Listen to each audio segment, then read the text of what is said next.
Hello जी, मेरा नाम है मोनिका और आप जुड़े हुए हैं हमसे एलएलबी के शॉर्ट वीडियोस के लिए।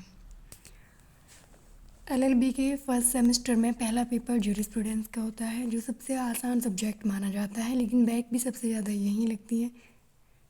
ज्यूरिस्प्रूडेंस बहुत स्कोरिंग होता है क्योंकि ये कोई कोडिफाई सब्जेक्ट तो है नहीं कि यहाँ पे जैसे टॉर्ट कंपनी या कॉन्ट्रैक्ट की तरह अपने एक कोई धारा सही से नहीं लिखी, या यहाँ पे केस लॉ बहुत ज़्यादा लिखने, केस लॉ भी नहीं लिखने। आगे आने वाले सब्जेक्ट्स में आप जानेंगे केस लॉ को याद करना कितना डिफ़िकल्ट होता है।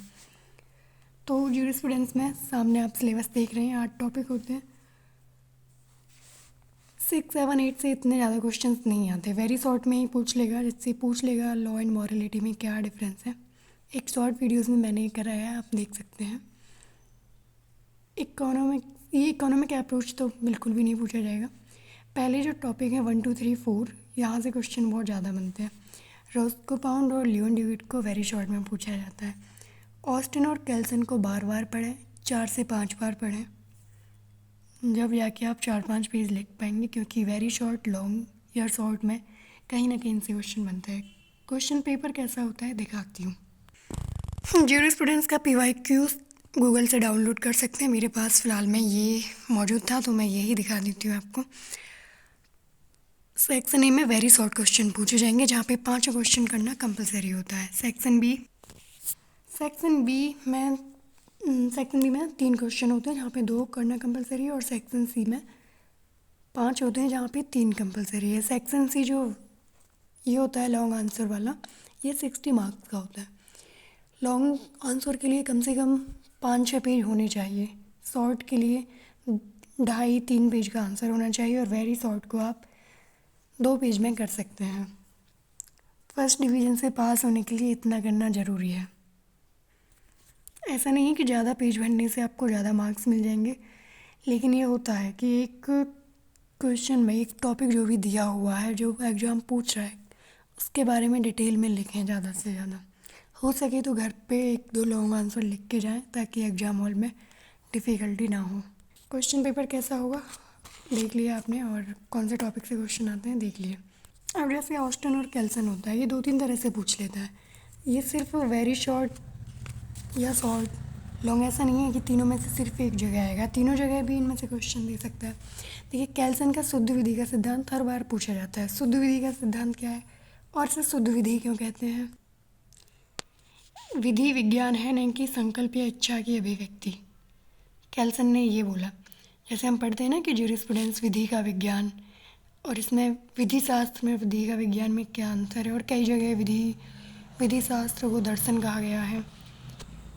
यहाँ पे जो हम पढ़ते हैं कि ऑस्टिन ने विधि शास्त्र निश्चयात्मक विधि का दर्शन है, तो यहाँ पे दर्शन का यूज हुआ है।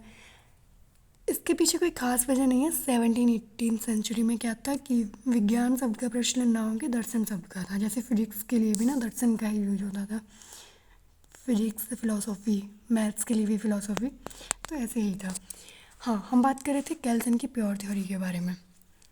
केल्सन ने बोला कि विधि विज्ञान है, न कि कोई संकल्प या इच्छा की अभिव्यक्ति। और विधि क्या है? ज्यूरिस्प्रूडेंस में हम बस इसी की बात करते हैं कि विधि क्या है, विधि क्या होनी चाहिए कि नहीं। केल्सन ने ये बोला, अकॉर्डिंग टू केल्सन, विधि शास्त्र को एक तरफ न्याय के दर्शन से अलग किया जाना चाहिए, और दूसरी तरफ समाज शास्त्र से। जैसे कि अभी हम पढ़ रहे थे आगे पॉइंट 5, ड्यूगेट और रोस्कोबाउंड ने ज्यूरिस्प्रूडेंस में सोशियोलॉजिकल स्कूल की बात की है, नेचुरल लॉ स्कूल, कॉलर और स्टेमलर ने।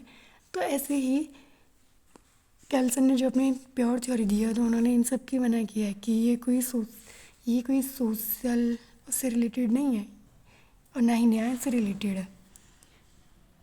तो इसे न्याय से और समाजशास्त्र से केल्सन ने अलग किया है। न्याय ने कहा है, केल्सन ने न्याय को इरेशनल आइडियल माना है, इरेशनल आइडियल जिसे पाया नहीं जा सकता, और न्याय की कोई एग्जैक्ट डेफिनेशन नहीं है कि न्याय क्या है।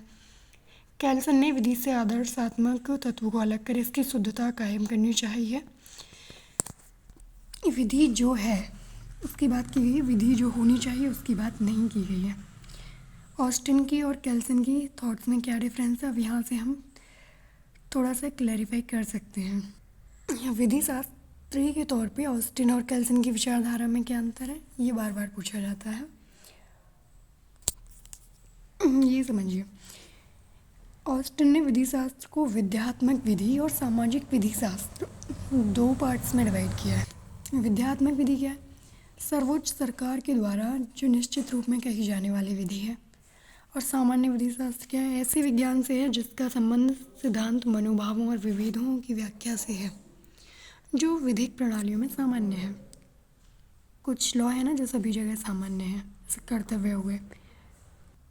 ऑस्टिन ने विधि की व्याख्या में नैतिक मूल्यों के लिए कोई स्थान नहीं रखा। अच्छाई और बुराई का ख्याल किए बिना विधि की व्याख्या की है। विधि में और नैतिकता में क्या संबंध है, ये वेरी शॉर्ट में प्रीवियस में भी पूछा गया था, आगे भी हो सकता है आपके एग्जाम में भी आए, एक बार वीडियो देख लेना। जब हम केल्सन के सिद्धांत को पढ़ते हैं तो हम केल्सन की मानक व्याख्या भी पढ़ते हैं कि मानकीय विज्ञान क्या है या मूल मानक क्या होते हैं। केल्सन की मूल मानक की संकल्पना उसके विधि के सिद्धांत का मूल बिंदु है। विधिक व्यवस्था के संबंध में इसके 2 कार्य हैं। एक तो विशिष्ट संविधान का जिक्र करता है, चाहे तो वो रूढ़ि पर आधारित हो या चाहे वो संविधान सृजन हो सकता है। जैसे हमारे यहाँ पे मूल मानक क्या है? संविधान मूल मानक है। कोई भी सर्वोच्च विधि जिसे बहुत आसानी से नहीं बदला जा सकता है, जिसे बदला ही नहीं जा सकता, वो मूल मानक होते हैं, ग्राउंड नॉर्म्स। ऑस्टिन में और केल्सन में एक ज़रूरी अंतर ये भी है, आई होप आप ये स्क्रीन सही से देख पा रहे होंगे। ऑस्टिन ने